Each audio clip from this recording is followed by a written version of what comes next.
साथियों, आज भारत तेजी से विकसित होने के लक्ष्य की तरफ आगे बढ़ रहा है, लेकिन इस समय भारत कई विराट चुनौतियों का मुकाबला भी कर रहा है। साथियों, कोरोना काल के दौरान ही दुनिया सप्लाई चेन के बहुत बड़े संकट से गिर गई थी। कोविड के बाद यूक्रेन में युद्ध शुरू हो गया, उसने दुनिया की परेशानियां और बढ़ा दी। फूड, फ्यूल, फर्टिलाइजर, इन तीनों चीजों पर गंभीर प्रभाव पड़ा। बीते 5-6 वर्षों में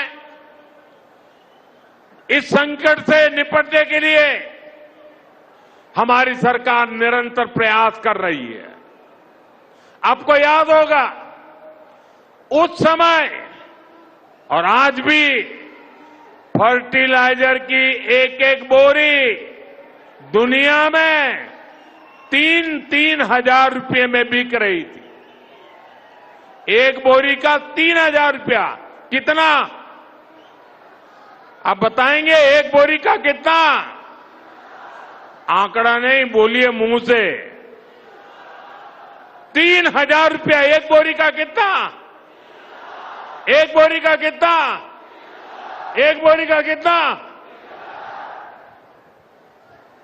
और भारत के किसानों को वही खाद की बोरी 300 से भी कम रुपये में दी जा रही है।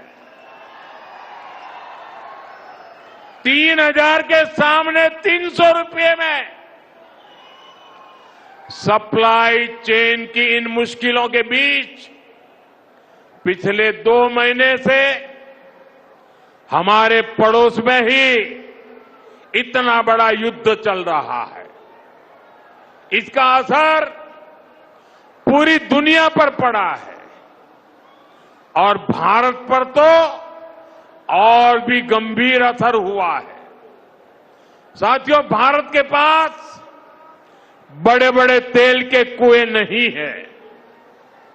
हमें अपनी जरूरत का पेट्रोल, डीजल, गैस, ये सब बहुत बड़ी मात्रा में दुनिया के दूसरे देशों से, बाहर से मंगाना पड़ता है। युद्ध की वजह से पूरी दुनिया में पेट्रोल, डीजल, गैस और फर्टिलाइजर के दाम बहुत अधिक बढ़ चुके हैं, आसमान को भी पार कर गए हैं। अड़ोस पड़ोस में देशों में क्या हाल है वो तो अखबारों में आता है। भारत सरकार इस युद्ध के पिछले 2 महीनों से देशवासियों को इस संकट से बचाने के लिए लगातार प्रयास कर रही है। नागरिकों पर बोझ न पड़े, इसके लिए सरकार सारा बोझ सरकार खुद अपने कंधे पर उठा रही है।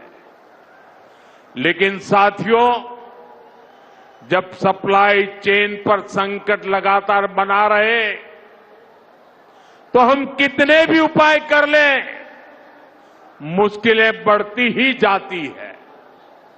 इसलिए अब देश को सर्वोपरि रखते हुए, मां भारती को सर्वोपरि रखते हुए हमें एकजुट होकर के लड़ना होगा।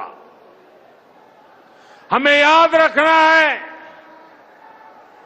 देश के लिए मरना ही सिर्फ देशभक्ति नहीं होती है। देश के लिए जीना और देश के प्रति अपने कर्तव्यों को निभाना, वो भी देशभक्ति होती है।